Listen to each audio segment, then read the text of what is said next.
My least favourite episode of Peep Show is Gregory's Beard, the second episode of Series 9. When I said this in my 2-minute review series, some people agreed with me, some disagreed with me, and some just wanted me to go more in depth as to why it's my least favourite, and I guess I'll do that now. Everything in this video is obviously my own personal opinion, so I'm not trying to convince you this is objectively the worst episode or anything. So if you're one of those people that takes criticism of something you like as a personal attack on yourself, feel free to go and watch one of my other 60 or 70 other videos about Peep Show, which are all almost entirely positive. Ooh, is that Watchmen? I never saw Watchmen. At this point in the story, Jeremy has just moved back in with Mark after the two reunited at Super Hans' stag party. They fell out after fighting over Dobby, who quickly left for New York and hasn't seen the pair since. Hans is about to marry Molly, his fiancée, who seems to be a serious and non-party going woman, contrary to what we'd come to expect from Hans. Jeremy is also seemingly becoming involved in potential relationships with both Megan and Joe, a pair who are already dating. Strap on the cummerbund. So firstly, you can't talk about Gregory's beard without talking about the character that lends his name to the title, Gregory. He has to be one of the worst, if not the worst, one-time characters in all of Peep Show in my opinion. He is simultaneously not funny and also not interesting, and consequently doesn't improve any scene he's in. Who the fuck are you? Peep Show has had such a broad range of characters that have appeared over time, and even if a character is not the kind of person who typically be funny, they basically all still manage to provide laughs in one way or another. Hello, don't say Mother Hubbard, don't say Mother Hubbard. Dearie. Gregory gets a fair amount of screen time and has a decent amount of lines, yet I can't say I find anything he says to be particularly funny or memorable. His interactions with other characters aren't very funny either. I'm gonna go back to the room. I think I got a headache, but I'm not sure. You coming, Dobby?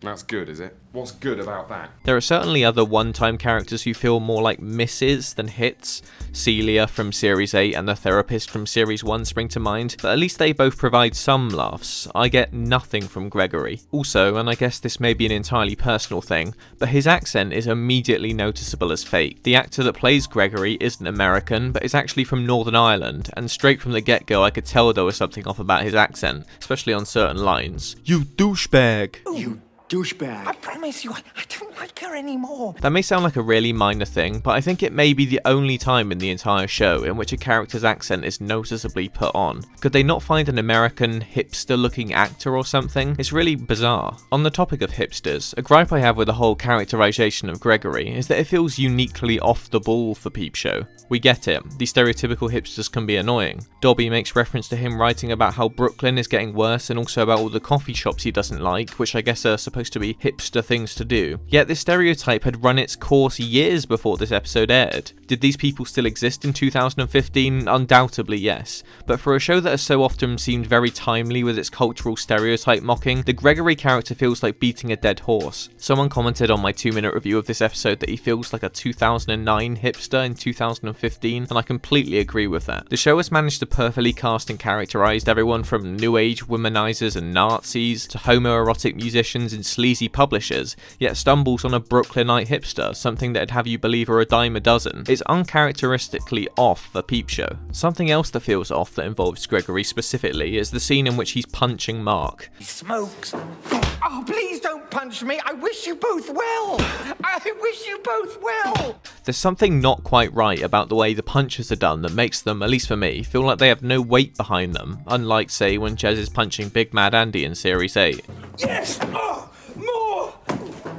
Oh, please don't punch me. There's not enough of a reaction from Mark maybe, or it holds too straight and still on his face. It just looks poorly done to me. Also on the topic of this, I hate how there's no follow-up to Mark getting assaulted at all. The episode conveniently ends before we see any aftermath of what went on between him and Gregory, which I think is a shame. It makes the assault on Mark feel particularly cruel, given that there's no comeuppance for Gregory and Mark gets beaten up for pretty much no reason. Gregory obviously lends his name to the title of the episode, and that in itself is something to note. The names of every episode of Series 9 were released prior to the airing, and it led to a lot of speculation about what Gregory's beard could mean. A beard can also refer to someone who's in a heterosexual relationship with someone and is thus either knowingly or unknowingly concealing the other person's sexual orientation. After this episode aired, there was a lot of talk as to whether Gregory's beard was referring to Dobby, and that in a funny turn of events that coincide with Jeremy's open bisexuality in Series 9, Gregory would turn out to possibly also be bisexual, and that Jeremy would then steal him from Dobby, just like how he tried to steal her from Mark at the the end of the last series. That seems like a pretty decent theory, and would definitely conjure up some interesting scenarios. It almost seems too set up not to happen. But then, as it turns out, Gregory is never mentioned again after the end of this episode, and Gregory's beard means nothing, other than to note that the character of Gregory literally has a beard. How disappointing. I think in keeping with Peep Show tradition, this episode should have also been called Wedding, but whatever. So on to Dobby, who returned to the show for her last appearance. I definitely think that she did have to come back at some point, as her exit at the end of Series 8 was done really poorly. I think most people would agree with that. I know a lot of people would also say that Quantalking 2 is their least favourite episode specifically because of that ending. It's probably my least favourite episode after this one, and I think bringing her back one final time was the right way to go about trying to give her a proper send-off. But in my opinion, they mess it up for a second time. Her showing barely makes it to the wedding. Her final line is delivered in the hotel room the day before it, and then after that she's confined to just sitting at the table in the venue in silence, occasionally glancing around. It's bewildering that she literally does not get a single line in the entire wedding sequence, given that they brought her back specifically to attend the wedding. You get to the end of the episode and you're like, oh well, surely they must have done something more with her than that, but then she never appears again after this. You know when you want to get the fuck out. She has effectively left the show twice now, and both times it was handled really poorly. In Quantalking 2, her departure is way too jarring and abrupt, and here in Gregory's beard, it's so forgettable that there's zero indication that she'll never have another line again until you get to the next episode and realise she's now gone for good. I know people have very mixed feelings about Dobby by this point, and I definitely do too, but I think most would agree that after being a staple of the show since Series 5, it would be nice for her to actually get a proper farewell, but it definitely doesn't happen here.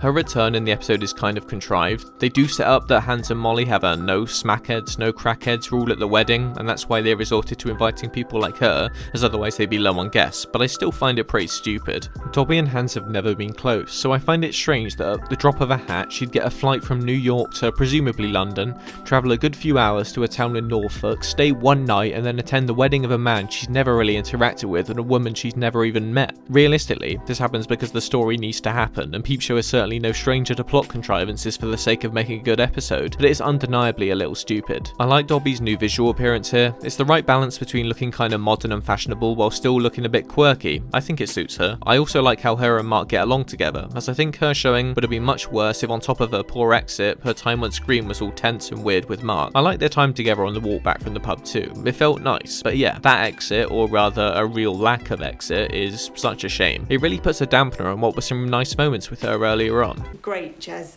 Everything. Bye. The whole thing with Mark being obsessive about the heating in the flat always stuck out as a bit weird to me. As specific as this subplot is, Mark goes a bit crazy over the heating. It has already been done before. Series 6 episode 2, The Test, had numerous heating related scenes. It's such a distinct thing to use multiple times. Was there really no other way to set up that side of the story? I get that the temperature of the flat was kind of a setup as a point of contention in the episode before this, when Jeremy is basically antagonising Jerry about the differences between his and Mark's ideal temperatures, but I do find it a bit weird. Mark becomes this really anal person about the heating, locking heaters in cupboards and sneaking thermometers under doors and stuff. It's very over the top, and yet only exists to set up the whole spy cameras in the flat thing. They do have a line that indicates Mark doesn't want the heating on as it wastes money. Put it back, Jeremy. That thing eats electricity. It's only 7 hours till the central heating comes back on. Yet this is never mentioned again. Just off the top of my head, why not have Mark receive a letter from the maintenance company of the building who have had complaints about the smell of cigarette smoke in the flat? To avoid the fine, he bans Jeremy from smoking inside and makes him do it out on the balcony, and he sets up the cameras to check if he's smoking inside. There. Quick, simple way to set up the spy camera thing with an original and simple idea that doesn't result to Mark becoming a heating Nazi for a day.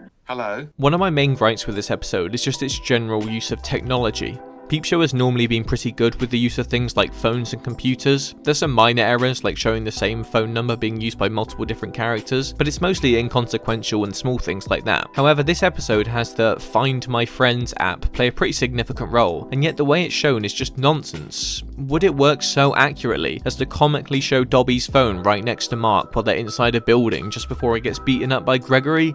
I highly doubt it. As I said in my 2-minute review of this episode, I think Gregory's "I know you're stalking Darby, I tracked your IP address line has to be one of the worst in the entire show. It's just complete nonsense. That's not how any of this works. I know you're stalking Dobby. I tracked your IP address. It sounds like something ripped from a crappy episode of CSI or one of those other kind of shows, but it's played completely seriously, as though Gregory really is supposed to have done some hackery stuff with an official Apple app. It doesn't fit with his character or with the show, to be honest, at all. But a bigger issue is that the whole Dobby never deleted me off her Find My Friends app line said by Mark at the start of the episode doesn't make any sense. Mark's phone is shown multiple times in the last episode of Series 8, and it is clearly not an iPhone, and that was also the last time he saw Dobby in person. Now Mark has an iPhone and he has that app. Okay, he obviously got a new phone in the last 6 months since Series 8, but Dobby never deleted me off her Find My Friends app. How does that make sense then? He didn't have an iPhone or the app when they were still together, so why would she have allowed him to even track her in the first place? They do mention Mark's million text month in this episode. So unfair. The 327 text month. So there was some very one-sided conversation obviously happening between the pair after she left, but that doesn't really make this situation believable for me. Again, this is obviously all my own thoughts here. Some people might not have an issue with this setup, but it really doesn't make sense in my opinion. Normally in Peep Show they use real websites and software when showing things on a computer. Here they have this laughably bad website for the noodle bar. I just don't get why you skimp on something like this during production. You could create a more convincing website than this in a few minutes max, though we do get a glimpse of the ergonomic management keyboard again during that scene, so that's kinda cool. Also, I can't be the only one that finds it jarring that the webcam video shown when Mark and Jeremy are bootleg Skyping is all choppy to try and make it look real, like real webcam footage, yet Mark manages to stream 4 high quality webcams seamlessly from all around the flat and they have absolutely no issues at all. So another thing I'm not too fond of in this episode is Hans' wedding. It feels like a wasted opportunity. They could have done a lot more with this premise. It gets barely any time spent on it for some reason. The first actual scene on the wedding day takes place only 6 minutes before the end of the episode. I understand the point of the wedding is to show that Hans has apparently changed somewhat. He's marrying Molly, who definitely doesn't seem like the kind of person we'd expect him to be with, which I guess could result in some interesting situations, but their marriage comes way too soon. We know basically nothing about her. We have no idea how they met or if they're actually a good couple. We have seen them interact in like, what, 1 or 2 scenes prior to their wedding? Hans being normal, or at least more normal than usual, would be funnier if we actually had a reason as to why he's acting like this. Is Molly an ex-drug addict too? Has she too had a similar transformation and that's why they're getting married? Give us some context to this and it might be a lot more interesting. We just skip to Hans in this situation with basically no setup and it makes the whole thing fall a bit flat for me. This is super Hans' wedding day. This should be one of the best sequences in the entire show, yet aside from Jeremy's speech, I find it incredibly dull. I think I'm just not overly fond of the sober Hans thing. Like imagine an actual super Hans wedding. Ditch the no crackheads, no smackheads rule, get rid of all the boring extras as guests, except the one that looks like that one character from Wallace and Gromit Curse of the Were-Rabbit, and get all the old bandmates back together like Peep Preston. This could have been a moment to get back all the weirdos that Hans has known throughout the show, chuck them in a room and see what happens. I get what they're going for with the contrast between old Hans and new Hans, but it really isn't my cup of tea. Yeah, I know. Then there's Joe and Megan too, I guess. I said that I think these two are the least interesting series-long characters in the show, and I still stick by that. I think they offer very little and don't have strong enough personalities to be interesting independent of their specific role in the plot. How does Joe know where Jeremy lives when he just randomly shows up? I guess you could say that Megan may know and she could have told him, which could make sense, I guess, but it's never been established that she knows this, or has ever been there herself. I'd also say that I don't like how upon setting eyes on Jeremy for a mere seconds, Joe instantly falls for him. Though I don't think I could really point that out as a specific flaw because that situation happens a lot in Peep Show. Yeah, gotta go. Just overall, I find this episode to be so underwhelming. It has a great premise with the return of Dobby and Super Hans getting married, but both of those ideas have had a lot of their potential wasted, thanks to both poor setup and lackluster supporting cast who are either so underdeveloped they don't really contribute much, like Molly, or just poorly written and performed to the point of being obnoxious, like Gregory. There's not too many moments here I find funny. There's a couple, sure, but every episode of Peep Show has its funny moments. That's the norm at this point. The show simply having run on for so long by this point may be the reason that this episode sticks out to me as one that I'm not particularly fond of. Throughout all the early early years of Peep Show, there was this perfect balancing act of combining funny, relatable characters, a great premise that both propelled the story of the show and provided great laughs, and a sense that the more you watched, the more you really understood Mark and Jeremy as people. You could take it on a surface level as a straightforward comedy, or sit back and observe just how fantastic Peep Show was, not only as a vehicle for laughs, but also as a long-running story with some pretty dark themes that centered on a bunch of weirdos that you could, perhaps unwillfully, see a little bit of yourself in.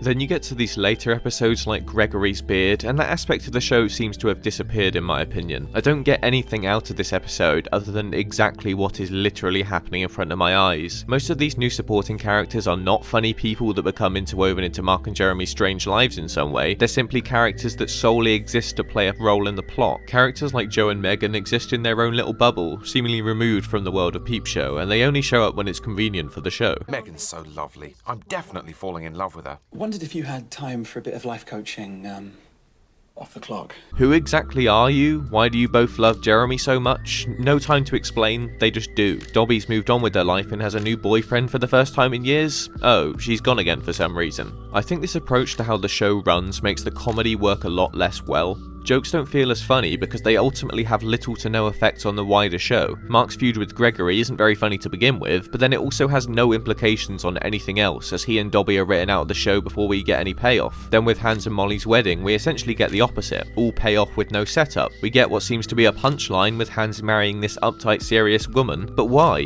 One could certainly see this immediate jump to Hans getting married as being intentionally straight to the point and see that as the joke, as he's had these eclectic character jumps throughout Peep Show's tenure. But when you hear Super Hans is getting married, you're ready for some wacky hijinks or a joke that usurps the whole situation, but then that never comes. Remember Yoko from the New Year's Eve episode? The whole situation with her was funny because she was essentially some random woman that nobody knew and that we'd never seen before, yet he had this insurmountable love for her. Molly feels kind of the same way, but it's not played as a joke. This episode is just not for me really. It doesn't capture the things that I really like about Peep Show. The supporting characters aren't very funny, the truly great jokes are few and far between, and it's all in service of a relatively weak story that doesn't have anywhere near as much thought or effort put into it as the show has done in the past. Peep Show is never going to be able to keep up the standards that it set in its earlier years, and while for the most part I still find a lot of these later series episodes to be pretty funny, this is one that definitely sticks out like a sore thumb to me. Gregory's beard is definitely my least favourite episode of Peep Show. I know this was a bit rambly and comes across as quite negative. I don't hate this episode, it's Peep Show at the end of the day. It's a fine episode of a TV comedy, but for a show that has hit the highest of highs and has so few episodes I'd say I'm not fond of, when one in particular sticks out, it's hard not to be overly critical. Yeah, so suck it up, you douchebag.